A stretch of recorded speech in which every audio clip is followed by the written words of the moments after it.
یا ایھا الذین آمنوا ما لکم، اے ایمان والو تمہیں کیا ہوا ہے، اذا قیل لکم انفروا فی سبیل اللہ اثاقلتم الی الارض، کہ جب تم سے کہا جائے کہ اللہ کی راہ میں نکلو تو زمین کے ساتھ لگ جاتے ہو. ارضیتم بالحیات الدنیا من الآخرۃ، کیا تم آخرت کے بجائے دنیا کی زندگی پر راضی ہو گئے ہو.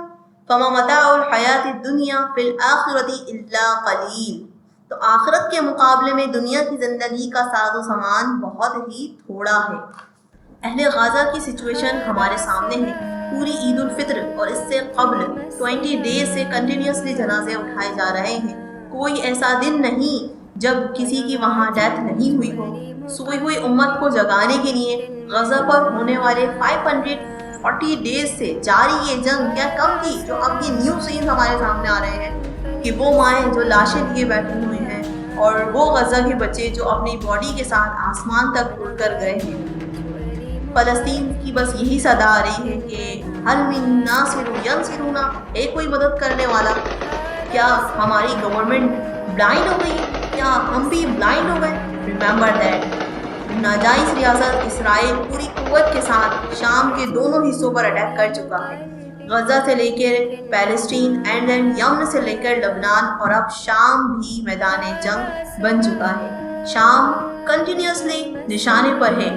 اچھا، غازہ کے لیے تو ہمارے پاس بہت سارے زمینی ریزنز تھے، بٹ یہ تو شام کی سرزمین ہے، انبیاء علیہم السلام کی سرزمین ہے، صحابہ کرام علیہم الرضوان کی سرزمین ہے، تابعین کی سرزمین ہے. یہیں سے تو قدس کا رستہ نکلتا ہے. رسول اللہ صلی اللہ علیہ وآلہ وسلم نے فرمایا کہ جب اہل شام تباہی و بربادی کا شکار ہو جائے تو پھر تم میں کوئی خیر باقی نہ رہے. It's a very thoughtful moment. شام means that پیلسٹین، سیریا، لبنان اور جارڈن سے پوری امت مسلمہ کا فیوچر اسٹیک ہے. کین یو امیجن دیٹ کہ اس قدر کریٹیکل سچویشن کے باوجود اسلامک نیشن کے نوجوانوں میں جہاد کا شعور بیدار کرنے کے بجائے ہم پی ایس ایل کا تماشا لگا کر ڈانس کر رہے ہیں، ہم وہاں بھنگڑے ڈال رہے ہیں، اور پی ایس ایل خود بھی اسرائیلی پروڈکٹس کو اسپانسر کر رہا ہے.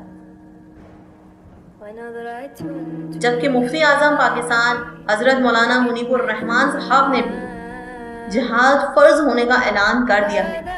اور اللہ سے آپ خود سوچیں اور اپنے بچوں کو بھی بتائیں کہ it's not the right time to P S L, بلکہ یہ پیلسٹین سے یونٹی اظہار کرنے کا وقت ہے، یہ اسٹرگل کرنے کا وقت ہے. But keep this in mind, آپ نے ایسا نہیں کیا، ان کو بچانے کی فکر نہ کی گئی. So don't forget that رسول اللہ صلی اللہ علیہ وآلہ وسلم said، پھر تم میں کوئی خیر باقی نہ رہے گی. جب رسول اللہ صلی اللہ علیہ وآلہ وسلم نے فرما دی بات تو وہاں لگی آگ بھی ہمیں بھی جلا ڈالے. Do something، you must do everything you can. اچھا، ہمارے مائنڈ میں اب یہ کوشچن آئے گا کہ اب ہمیں ایسا کیا کرنا چاہیے کہ جس سے ان کی ہیلپ ہو سکے. Now the time has come، just ہمیں اسرائیلی پروڈکٹس کا نہیں بلکہ اسرائیلی پروڈکٹس رکھنے والی ہر شاپ کا بائیکاٹ کیا جائے. اور یہ بائیکاٹ وقتی نہیں بلکہ اس بائیکاٹ میں ہمیں کنسسٹنسی رکھنی چاہیے. ان کے لیے صدقہ خیرات کریں، انہیں ایڈس پہنچائیں، ان کے لیے فنڈ ریزنگ کریں. آپ ان کے لیے اجتماعی ہو یا انفرادی طور پر دعائیں کریں. پیلسٹین، غازہ، شام، ان تمام کے حق میں آواز بلند کریں، ان کے پوائنٹ آف ویو دنیا کے سامنے لائیں. پیلسٹین اور مسجد اقصی کی تھیوری کو زندہ رکھیں. اب ان کی تھیوری کو ہم کیسے زندہ رکھیں گے کہ جتنی زیادہ ہو سکے آپ یوٹیوب کی ویڈیوز کو شیئر کریں، اس پیلسٹین پر بنی ہوئی تمام ویڈیوز کو شیئر کریں آپس میں، اور جتنی زیادہ ہو سکے اس ٹاپک پر آپ لوگ ویڈیوز بنائیں. فیس بک اور انسٹاگرام پر ریلز شیئر کریں، ٹویٹر پر ٹویٹس کریں. یہی آپ کا بہت بڑا کوآپریشن ہے. اور یقیناً جس طرح شیطان آپ کے مائنڈ میں یہ ڈالتا ہے کہ ہمارے صرف بائیک آؤٹ کرنے سے کیا ہوگا، لائک وائز آپ کے مائنڈ میں بھی یہ بھی آئے گا کہ جو فیس بک ہے، انسٹاگرام ہے، واٹس ایپ ہے، یہ بھی تو دشمن کے ایپس ہی ہیں.